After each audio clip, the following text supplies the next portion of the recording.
Yeah, I think that's what Colangelo is all about, and I think ultimately he'll be the one making the calls. So yeah, moving forward, I think is the reason he was brought here. Maybe Sam Hinkie would have had it in his mind that now is the time to move forward, but I don't know. I mean, the way Sam talks, and I spoke with him last night. He just talks in generalities of the future, and everything is always future with him. And even when I try to pinpoint him last night to say, all right, the time is now to move forward, he just won't do it. And he's a big thinking guy and a long-term thinking guy. So I think that's where they are so much different, is where Colangelo was brought here to move ahead now, and I think it's going to happen. Yeah, and Hinkie made a comment yesterday or the day before, Bob, where he was like, we're looking at people trade pieces 5 years down the road. It seems that you're right. Everything that he has in his mind is about very far down the road, and then Colangelo wants to do things now. Were you surprised that Colangelo was so candid the other day, mainly about of Noel, Okafor, and Embiid, and almost admitting that, hey, I don't know that this is going to work? Yeah, no, I wasn't surprised, because that's what we do. Jerry Colangelo. He speaks his mind. He says what he feels. He does what he thinks needs to be done. They're kind of the yin and the yang. They are just polar opposites, And Colangelo is very forthcoming and very, look, there's no elephant in the room. Noel can't play the 4 spot. That's not a secret. We all know it. We all see it right now. Brett Brown had them on the court. I started charting it, and then things got a little bit. I think they may have been on the court 8 or 10 minutes together last night. That was about it. They just can't do it. It just can't work. He tried to start the game with Okafor defending a 4, and just to see what that looked like. He's trying different things, but it's just becoming blatantly obvious that Noel can't play the 4 spot right now. No, he can't. And you mentioned it, Okafor. I think they tried him last night there, too, and that didn't work out very well either. So, yeah, they got a logjam there. Sam Hinkie said that he views him and Colangelo basically on equal footing. Do you feel that way still after, 2 months of this? Do you feel that they are on equal footing? That's hard to say, because really the only decision that's happened is Smith being brought back in, and that definitely was a Colangelo decision, I believe, and then bringing in Elton Brand. I think right now it is a collaborative effort for the most part, but I think when push comes to shove very soon, and we're going to see how this all plays out, but I think when push comes to shove, that Colangelo is going to be the one making the majority of the decisions. I really do. I don't know how it's all going to play out in that. Does Hinkie, do they ask him to leave? Is he given a new position? Is he still here at the same title but really not, running things the way he was before? I don't know. I'm not sure how that's all going to play out, and that's something that I really am keeping an ear open for. But right now, I do just think it's a bunch of ideas being thrown around among the three of them, and I do believe that. But as far as, like I said, when decisions have to be made, who gets final say? I don't know, but I put my money on Colangelo. Bob Cooney, Philadelphia Daily News. Sixers, big loss last night, and obviously, coming off that game against Golden State, then having a little bit of a layoff, maybe a game like that was to be expected. But, Bob, there's a lot of things that I thought were very interesting this week from some of the comments that both Colangelo and Hinkie made. Colangelo indicated, the trade deadline, he didn't know, if they were going to be active there, but they're always open. If somebody came to the Sixers this year and put a package for either Okafor or Noel together, do you think they would be willing to move one of them before trying all three of the big men out together next year? Yeah, that's the key situation right there. We're talking about it last night. Do you do something where you put yourself where you're left with, say, Noel? Say you do get rid of Okafor and you're left with Noel. Now, that's not saying what would be brought in, and you would assume that something would be brought back that ensures a little bit of insurance at the big man position. But if you don't, say if you get a shooting guard and a point guard or something like that, are you ready to move forward with Noel and then say something happens with Embiid, and boom, now you're left with, you had a trio of centers to choose from. Now you're left with Nerlens Noel being your center. maybe they're okay with that. I don't know. Of the three, if you're going to say to me you're going to have a starting center for the next 5, 7, 10 years, and you had your choice of Okafor, Embiid, and Noel, I don't know how many people would choose Noel first. I don't know. So I wouldn't.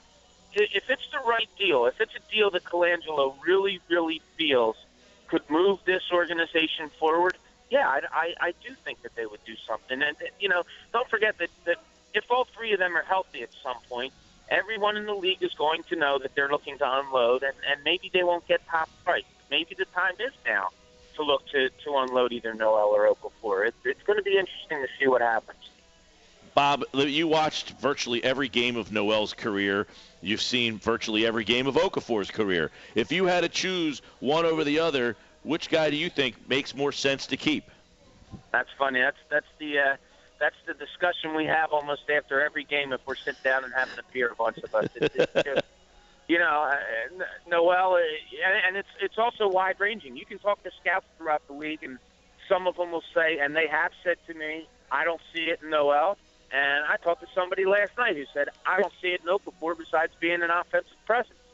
So I don't know. I still want to see more of Okafor.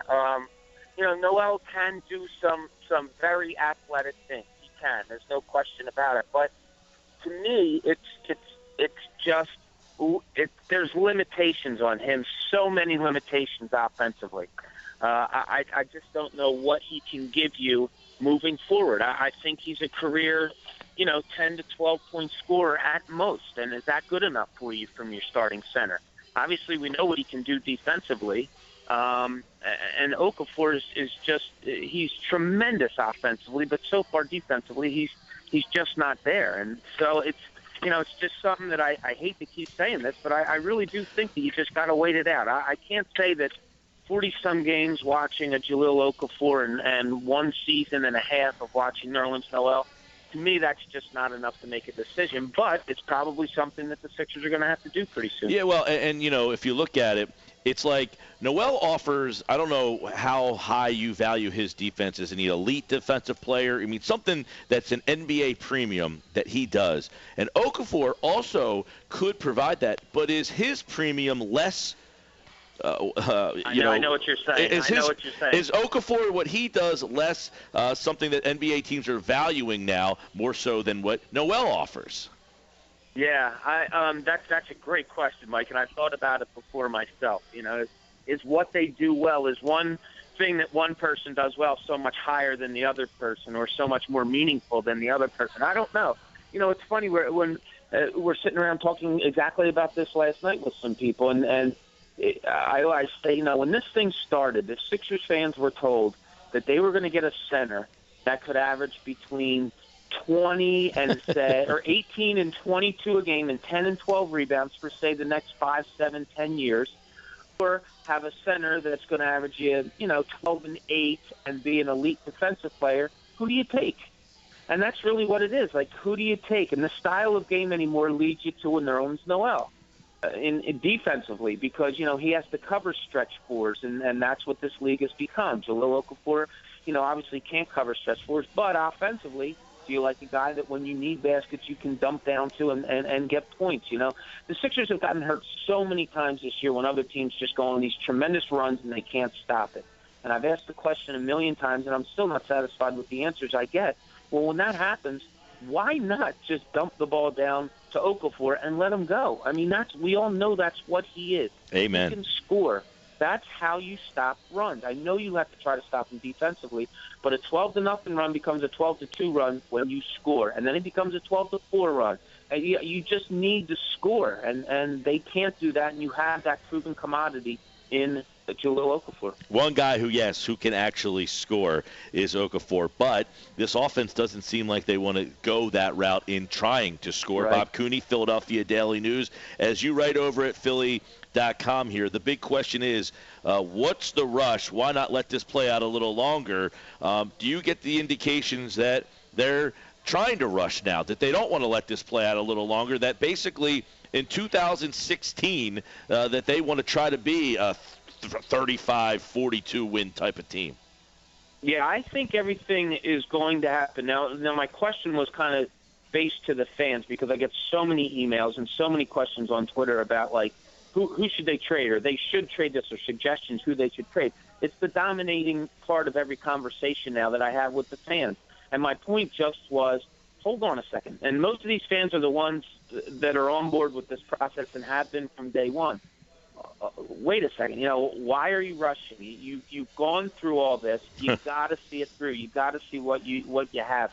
Who knows? Maybe look at the turnarounds that Nerlens Noel had after the All-Star game last year. I mean, he really, really started to play basketball. People were shocked. I said, what if Jahlil Okafor, after the All-Star breaks, starts playing differently defensively and starts being a little bit of a presence defensively and ups his offensive numbers to that 25 and 10 mark almost every night? You don't know. Maybe you're like, wow, that's something we didn't see. There you go. There's something moving forward. What if Joel Embiid comes into the picture and Brett Brown magically finds some kind of a rotation in which he can work all of these guys together, and then including Saric, including whatever draft picks you get? Why not take a look? Yeah. Why not take a look? I agree with really that. Do believe that. I agree with that. The one question, I feel with Golden State being who they are right now, if you're a team that thinks you're trying to take them down, does Noel or Okafor, does somebody say, look, Noel's the missing guy that we can give Golden State a run? I don't know that that's the case for either one of those guys. So it might be a year where no one's really trying to make that kind of deal because they don't feel like there is a guy that can have them take down Golden State. Yeah, that's true, and that's what you're going for. It's funny, when this process started, talking to people, it was more about, well, look at the East. LeBron's getting older. Yeah. Chicago has older players. You don't know about the future of Derrick Rose, and Miami's losing people. Dwayne Wade's getting older, so it was all like, well, the Sixers' timing might be really, really good. Obviously San Antonio was getting older. You didn't know Aldridge was going there, and then all of a sudden, boom, here comes this Golden State thing, and it's like, wow. And now there's an Atlanta team that plays similar to a San Antonio, where they have terrific ball movement, and the Sixers are light years behind them. So as far as do the Sixers want to move it faster?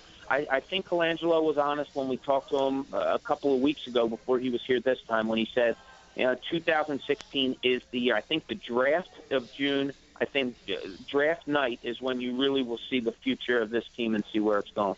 Bob Cooney at Bob Cooney 76, probably the most talked about 7-42 team in the history of sports. The Philadelphia. Maybe the only 7-42 team of the history of sports.